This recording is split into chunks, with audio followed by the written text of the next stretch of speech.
Are you having problems with your Popeyes app not working and you want to be able to fix this? Well, then this video is going to be perfect for you, because in this video I'm going to show you a step-by-step guide on exactly how I myself was able to fix it. So basically what I did firstly is that I closed my Popeyes app and instead I went into the settings app on my phone.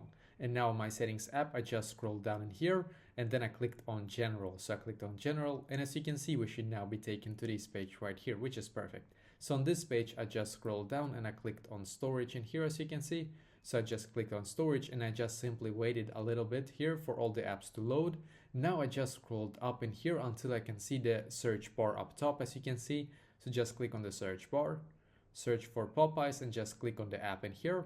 Now click on offload app, and once again click on offload app in here. Then click on the reinstall app button in here, and just simply now wait for your Popeyes app to completely update to its latest version. So because I did this myself, by the way, just a couple of minutes ago, and after that it just worked for me. So I guess that when they sometimes release like a new update, then we need to be able to get it. So as you can see here, if I'm going to go back here again, just going to click on skip here, maybe later.